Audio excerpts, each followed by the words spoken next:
Can you guess Charles Leclerc's pole conversion rate? I don't know it as a percentage. 0.23%. Hayden, can you explain to me why that is? Hello and welcome back to the WTF1 podcast with your usual host, myself, Hayden Gullis, and of course the incredible James Coker, all the way from the US of A. I thoroughly enjoyed the race over the weekend. I know there was a bit mixed between some of the general consensus, but I do feel like it was more positive towards Baku and one of the better races I think that we've had there, and thoroughly enjoyable battle up at the front between three different drivers of three different teams. And then we also had, battles further back throughout the field as well. And I think we're in a really, really golden age right now of Formula One, where we're having different teams, different drivers battle it out, and it's really, really exciting. I don't know what your thoughts on it were, James, but I loved it. I agree. I was shocked at how entertaining the race at Baku was. And I think this backs up your theory that for an exciting race, you don't need a ton of overtakes. I was trying to find the numbers. I could not find the number of overtakes for yesterday's Grand Prix in Baku, but it still wasn't like a record number of overtakes, but it was a very exciting, close race, and a lot of action happened all across the grid from the very top to the very bottom. I'd say 5 out of 5. On that point of not necessarily having overtakes, if whoever was quicker, so say Charles was quicker than Oscar obviously made that overtake, but say Charles was quicker than Oscar and then just made an easy overtake using DRS, drove off, that's race done, it's boring. But every single lap, it wasn't a case of DRS train, Charles would close up and then back, then that would be it, but he wouldn't have any chance to overtake. No, he'd have little looks and Piastri would have to defend slightly, and then Leclerc would try to switch back and Piastri would have to maneuver his car through turn 1 and 2. And it was enjoyable, and that happened quite a majority of times. Not every lap, but every 5 laps, the battery would build back up. Right, we're going to go for it again. And I think there was a lot of enjoyable action, as you mentioned, up and down the field. We had Lando Norris and Max Verstappen going wheel to wheel at one point as well. Alex Albon getting in the mix. Colapinto, Behrman, Hulkenberg, Hamilton all fighting in the mid-pack as well. So really enjoyable up and down the field. And yeah, I'm just really, really excited going forward for future races, because I think every one of those drivers in at least those top 3 teams right now potentially have a chance of fighting for the race win. Yeah, maybe even a Williams. Maybe we'll see a Franco Colapinto podium before the end of the season. Starting with Lando Norris's shock Q1 exit. A lot of people say he was on his second run in Q1. He had to board his lap due to a yellow flag, which was up for a slow-moving Esteban Ocon. Do you think the yellow flag was the right move in the time, or should it have been a white flag? So I believe, because I feel like I spotted this earlier on the broadcast. I was watching on Sky, so I had Sky Sports commentators. Now, Max Verstappen on his final lap was coming across a yellow flag in Sector 2. Now, that yellow flag went away just before he got there.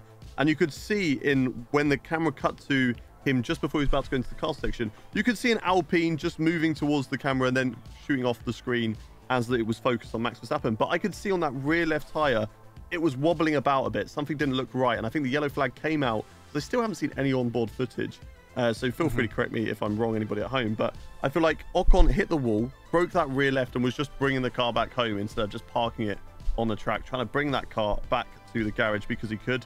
I think if there's a car that's damaged, even if it is slow moving, it's off the racing line, you've got to bring out a yellow flag for that section that it's in, especially at a high-speed section like that. It's going into a very fast left-right, and it's just unfortunate. It happens in Formula One. Luck goes your way, but sometimes luck doesn't, and that's just the way it went. I know a lot of people at home were claiming, and I think they're just jumping on this bandwagon of hating on Lando Norris, which I don't feel like is right, but jumping on the bandwagon saying, oh, well, he lost the lap on the exit of the corner before anyway. Yes, okay, he lost the rear slightly and went over the curb. Would have lost him. It's a very important corner because it's a run down all the way to the line. It's flat out, but it would have lost him maximum attempt 2 attempts, and that would have still been enough to get out of Q2. If he was going for pole and that happened, of course, you've lost pole position. That's messy. But it was happening Q1. He probably still would have got in had not the yellow flag come out. And then as soon as you lift off for the yellow flag, even if it's the second, a second in Formula 1 is a huge amount of time, and that is Sure. the difference between being in Q2 or being knocked out in Q1. So the yellow flag definitely made the difference. So you think it's just bad timing, bad luck for Lando Norris? Fully. And these happen in Formula 1. I think everyone, you know, Max Verstappen was very, very lucky that the yellow flag went in as he arrived into that section, because it was moving to a very slow section of the circuit where Esteban Ocon was going at the speed that you'd expect a car to go through that section. So yeah, I think it's just unfortunate luck, and that sort of stuff is going to happen. And I think that he had a really good recovery drive from it. But we'll get, of course, onto that as we continue to talk through qualifying. We had both Williams make it into Q3, including rookie Franco Colapinto. But then, of course, we had the moment that you're referring to, Aiden. Yeah, it was very unfortunate because he just missed the line by like 2 seconds as well. And you could see him, like, I've never seen it before, where an airbox, and it's actually quite fitting that this happened and we're discussing this, because a podcast last week or the week before, you were telling me the story of Jenson Button in Monaco, where one of the engineers left the bung in the side pod. It wasn't the top airbox, it was the side pod. So it was just quite funny when that happened. That was going through my mind, that you literally told me about that, you know, within the last week, and it's gone and happened for the first time I've ever seen it in a race qualifying situation. A cooling fan is a lot bigger than a bung, though. yeah. Trying to get that out. The way he's just trying to maneuver his hands. Obviously, it's a very close cockpit, so you're trying to get yourself up and pull it out over your head, and then obviously he was trying to frantically get the marshals to take it off him, but I don't know whether the marshals would have been allowed to do that, because of course he wasn't sure if they were allowed. I think the marshals weren't sure if they could take it, and you could tell he was just like, please take this thing. But I don't know whether it falls in under outside assistance, which in Formula 1, as soon as you get outside assistance, that's it. You have to basically like retire the car. Like, you're not allowed to continue back on, because it's not allowed. So that might be why the marshals were like, I don't think I should take this, because it might hinder you, and they're probably unsure as well. So he just had to launch it out of the car. And yeah, Verstappen really, really struggling with the car since the summer break. And now I don't want to put out this as an opinion or what I think, but I think it's a speculation that I feel like is allowed to be asked. Since the tightening of the regulation, or the changing of the word on asymmetrical braking, now that came in over the summer break. And I think, the first round at coming back at Zandvoort, things were going okay for them, but they were massively off the pace of Lando Norris, and they were struggling a little bit. And then we go to Monza, the struggle continues. We go to Baku, and now he's on par with Perez, if not Perez is better than him. And I know people will argue, be like, how's Perez do better than him? Perez DNF'd and Max finished. Okay, for 50 laps of this weekend, Sergio Perez was a better driver than Max Verstappen over the course of the weekend and performed better. Now, it's wild. Now the question I want to ask, and I feel like should be allowed to be put out there, is, do people at home think that potentially Max Verstappen on his car alone was running the asymmetrical braking? They found a loophole, which is a loophole that they're completely allowed to use. All right. And there's another loophole that McLaren seem to have found on their rear wing. We'll get to that later as well. But do you think that they found a loophole, and potentially, since that's been tightened up, Max Verstappen is struggling with the car because of that? I mean, if it walks like a duck and sounds like a duck, it's probably a duck, right? Probably a duck. Probably a duck.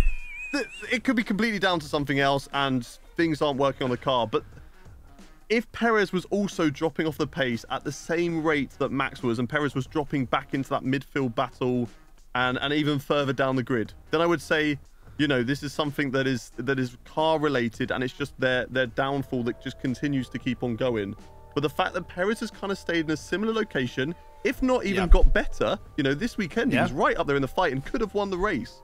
Definitely could have won the race. Qualified P4 on a street circuit he's won twice, and it was his first time in 33 race weekends he had out-qualified Max Verstappen. Insane. Absolutely insane. Yeah. Hayden, I want to talk to you about pole conversion rate. Okay? Yes. Let's talk about pole, baby. Let's talk about the quali. According to statsf1.com, Lewis Hamilton has a career pole conversion rate of 58.65%, which is good. Yep. 62 wins off of 104 pole positions. Max Verstappen has a career pole conversion rate of 80%, 32 wins off of 40 pole positions. And you could say, okay, maybe that's an outlier because the RB19 was just so dominant. Whatever. We could talk about that some other time. Some other examples. Michael Schumacher, pole to win conversion rate of 58.82%. Seb Vettel, 54.39%. Ayrton Senna, 44.62%. Alain Prost, 54.55%. Fernando Alonso, 63.64%. Nigel Mansell, 53%. Nico Rosberg, 50%. So for the most part, like you look at like some of the greatest drivers in Formula One history, their pole conversion rate is anywhere in the mid 40s to around 60%. Let's just say right now the estimated range is like 45% to 60%. Can you guess, Hayden? You might already know this answer. Can you guess Charles Leclerc's pole conversion rate? I don't know it as a percentage, but it's low. I feel like he's only won about 3 of his pole positions. 19.23%! What's Lando Norris's? Because I also think Lando's is quite low too. I will tell you. He's got 2 wins, but one of them was definitely not from pole. The Zandvoort Lando Norris has a pole conversion rate of 20%. Okay, so he's getting there. They're both low. But Charles Leclerc has just 5 wins from 26 pole positions. He has, if you compare him to some of the most competitive drivers in Formula One history, an incredibly low pole to win conversion rate of 19.23%. Hayden, can you explain to me why that is? Cursed. Charles Leclerc is just cursed. I have an Oscar Piastri conspiracy theory / prophecy. Okay.